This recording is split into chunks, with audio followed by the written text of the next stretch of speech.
Well, now, how exactly do you become a debt-free, or how exactly do you attain what we call a debt-free life? And if you have to get yourself into a debt, it is not that debt that is really disturbing you. You're not in a situation whereby you're saying like, hey, guess what? I'm really at the thick and thin. I don't even know how exactly I can get myself out of the situation that I am in now. Are there steps that you can actually apply and get yourself off the debts? Guess what? Yes, there are.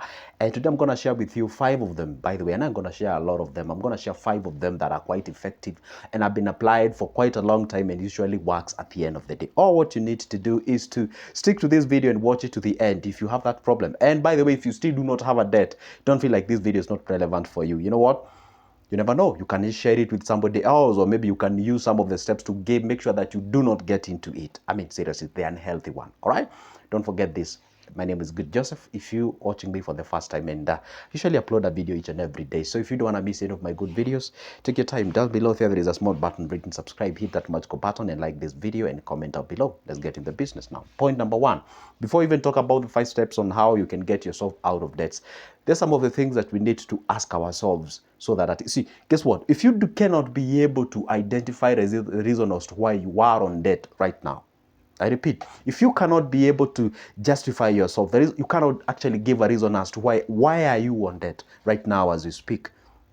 It doesn't make any sense to actually go there and try. It's like going to solve something that you don't even know its origin. But if you know the origin of that specific thing, then not only having what we call the short-term goal or short-term solution, but you can have what we call a long-term solution. Now, today I'm going to share with you, there are only 2 things or 2 areas or 2 reasons why we get ourselves on debts.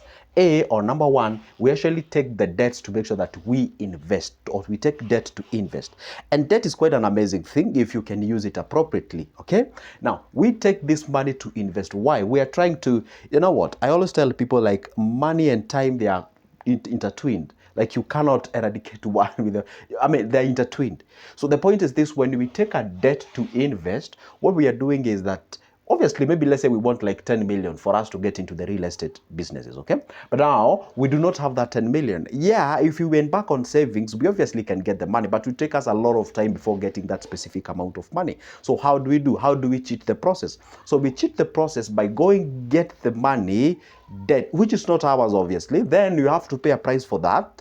Therefore, you go invest the money. It's like you hasten the dream that you're having, and then later that money that you've been given, you use it to settle what? You use it to settle what we call the debts later. All right, so how exactly does it go about? So you take money to invest, that is on the debt. And if you take a money to invest, that's okay, that's healthy. That is actually applying the right things or the right procedure as far as the debt are concerned. You know why? If you get your debt to invest in an area or to invest in an asset that is cash generating or cash flow generating, therefore you take that money to repay back the debt. Therefore, most likely or high chances are you won't get yourself to what we call the debt distress, right? Unless maybe the project fails. But obviously, I believe that you must have done all your due diligence before you actually make such a decision. Now, the other reason why we usually take debt is to consume. There are people who usually go ahead out there and take a debt. And this is the worst character that you can ever have.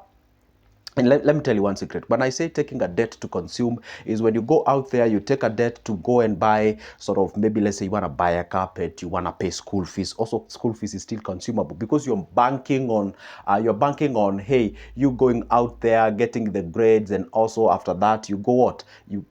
I mean, see, at the end of the day, it's consumption. I know you may argue from the point of, hey, you're acquiring the skills that you can later get employed. You say you're banking on things like, hey, unless you get employed now, the debt that you took to go to school does not make any sense. If you're watching this video from the West, it makes sense because chances are if you get out of the university, you get a job. But if you're coming from Africa, you know what I'm talking about? Okay, now those are the 2 things. So therefore, I would really highly discourage you taking a debt to fund the consumables. Okay, now let's get to the point. Now, say you've made a mistake, or either way, you did take a debt to invest, things going south, or maybe you took a debt to consume, things are going south, and you do not know exactly how you can get yourself off the balance. Now, what exactly can you do? Now, we got to point number 1. The very first thing that you can be able to do, even before getting a debt, is not getting a debt. It's actually having what we call writing down all your expenses. There is something called the hierarchy of priorities. The hierarchy of priorities or hierarchy of priorities is a situation whereby you take a pen and paper and a very nice book and you start writing all the things in a descending order Meaning, you start with the thing that you know it's way, way, way essential that you cannot even shake it out there. You cannot shake off. You cannot shake it off. For example, you need to have a shelter, you need to have a clothing, and you need to have food. By the way, if we were to classify again those three basic things we have to start with shelter, with food, then we go with clothing, then we go with shelter. That's the reality. Yeah.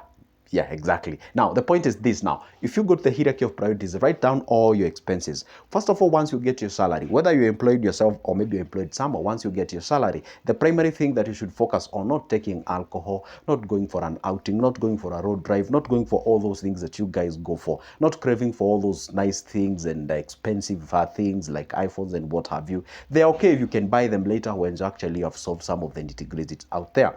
But the point is this, you're supposed to make sure that at least you cater for the basic needs first. So if you write all your expenses, once you have solved what we call the basic needs of a human being for sustainability of for the survival, then you go down below and say, hey, guess what? Another priority is to save. Another priority is to make sure that at least I channel some of the cash to investments. Another priority is this. Another priority is this. So when you write all those expenses, therefore, you're able to channel your money based on the priorities. So there is no way you can channel towards buying a very nice and expensive shoe or grabbing that coffee before actually doing what? Paying a school fees. Maybe in the hierarchy of priorities, the school fees is actually placed above buying that specific thing. So not until you've catered for everything that is above the hierarchy of priorities, there is no way you can go and be able to cater for the things that are below the hierarchy of priorities. That's a reality. So that's how it goes. No, after now you've done all those kind of things, now you realize, guess what? Because most of the reasons why you find most of the people get to borrowing, it is because of consumption. Not most of them don't get in it for the sake of investment.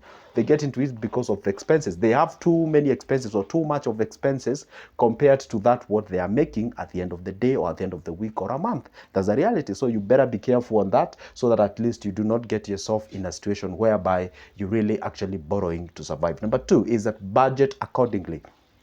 Now, after you've written down all your expenses, now you budget accordingly. When I say budget accordingly, maybe let's say my budget for the food for a month, it may not be similar to that individual, maybe with 4, 5, or 6 kids. You get the thing. So you have to budget accordingly. And just because you have kids does not mean now you're justified to use your money anyhow you want. So you really need to understand, yeah, I understand. I mean, when I say accordingly, I mean, seriously, you ask yourself, am I surviving on the minimum? Am I actually living below the means? Because obviously, you can have an individual who has 2 kids and they are actually using a lot of money on their food compared to somebody with 6 kids. There's a reality. I'm saying this because I usually get a lot of clients and this is a real thing and they tell me so. So I compare and contrast with them. And then I realize, well, I know you're trying to justify why you're using all this amount of money towards food and you don't know whether I had somebody who was having the same number of children. You get what I'm saying? So when I say budget accordingly, obviously you budget accordingly depends on what you have as your what. You write down all your things in a descending order or in that thing we call the hierarchy of priorities. Now, when you budget accordingly, therefore it means that you really create it. So the whole point here is to move towards you having what we call, an extra income that you can save it, that you can later invest it on the purposes of development and growth. Let's get to the point number 3 is you sacrifice largely on entertainment. Listen, if you want to get yourself off the debt, entertainment should not go hand in hand with your conversation. You're supposed to shake it off. You're supposed to get off it. You're supposed not even to think about it because it's the thing that consumes a lot of people's money. And I always tell people we usually have things that we call the nice to have, the good to have, and the things we call them the must have. So it is good to make sure that at least, hey, guess what? You're already on debt. Forget about the entertainment as of now. You have to sacrifice on that. Sacrificing on this is that maybe let's say you usually go for a road drive, maybe say each and every week, maybe you can save that fuel for the purposes of channeling that cash towards a what? Towards the loan repayment. Maybe you can do something called carpooling. Maybe you have several friends of yours who work from the same place. You can do the carpooling. That helps you to save some of the cash and channel it towards the what? Towards the debt repayment. Or maybe you can go ahead and do something like, case what? I'm addicted to coffee. I love coffees and I do this, I go this. You shake off on that. I love buying clothing and all those kind of, you shake off on that. You channel large of the chunk of the money towards the debt repayment. And there's quite an ironic thing that I've ever met, and this was quite interesting. You find somebody, they're already in debt, and it's not just a debt, it's a debt distress. They're in a situation whereby it's so tough and whatever they are. And then they are actually saving at the same time. I quite find it fascinating because you're already in debt. You're supposed to get off your debt. You see, the moment you have debt, and not just debt, but an unhealthy debt, you are high. You are rarely even stable mentally. And when you're not stable here, obviously you cannot focus on the growth.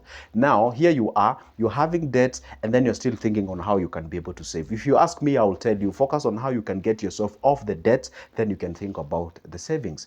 There's a reality. I know you want to grow and pay the debts at the same time, but it's good to have what we call the hierarchy of priority. So when you prioritize the things, hey, guess what? Yes, I do have some cash. I do have some savings. If I can get some cash and get off these debts, therefore I can be able to do 1, 2, 3. That is exactly how you do it. Rather than just being fair and do the things that you think are right, and at the end of the day, you realize they aren't right. Okay? Let's get to the point number 4. Write down all your existing debts. Well, there are some people who would say, hey, write your debts in in a descending order, meaning you start with the large one and you end with the last one, and then start attacking the smaller one, and also go there so that at least you can get off the smaller one. So however you attack it, but it's good to make sure that you have written down all the debts that you have. So if you write down all the debts that you have, now you start. Now remember one thing, we are sacrificing as much as we can towards the debt repayment. And maybe you have like a debt worth like maybe let's say 2 million, there is a debt worth like 500,000, there's a debt worth like 250, there is a debt for 50,000, there is a debt for 10,000, there is a debt for 5,000.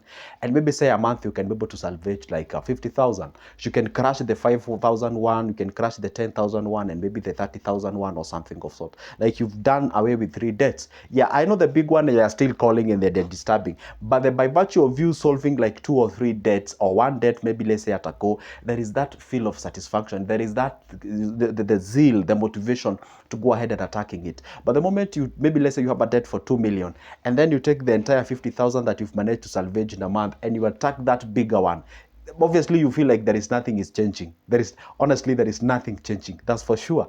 Because let me tell you one thing, most of the things that we do as a human being are more psychological than we think. They're very psychological. So you take the 50,000, you hit that debt of 2.2 million, it's still 2.2. You feel like nothing is changing. You feel like you've done nothing, so the motivation goes down. But if you go to the smaller one, you attack the smaller ones, you feel like, oh, so I can actually do this. You attack them. And now when you remain with the big one with big figures, I love to actually separate all those figures. You have like a 2 million one, just like write the 2 million, like the 100,000s, like the tens of thousands, like the thousands. So once you do your 50, you cancel the 50 ones. You do this, you do this. Then the moment you remain with the bigger one, subdivide it again. You attack it, because okay, I know you want to do the thing, but you still want to psychologically tell yourself there is something that you're doing. That is exactly how we do it. But when you just have a figure out there that is looking at you, you attack with 100,000, you feel like there's nothing has changed. You attack with 50,000, nothing has changed. But if you were to compartmentalize it, if you were to sort of divide it, subdivide it,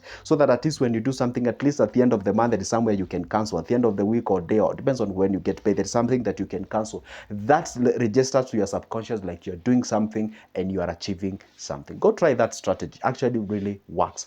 Let's go to the last one. The last one is actually sacrifice as much as you can for the debt settling. That's for sure. That's for a fact. The moment you go grab that thing that you want to buy, ask yourself, hey, is there a better place that I can channel this money more than what I'm about to get? Go do exactly that. Is there a better thing that I can actually go ahead and do than this? You go do exactly that. So the thing is this: sacrifice as much as you can so that at least you can be able to repay back all these loans and the debts that you're having. And I'm telling you, guess what? If you apply that kind of a formula that I've given you out there, guess what? It works all the time. It's gonna solve all your problems and all those kind of things. But again, guess what?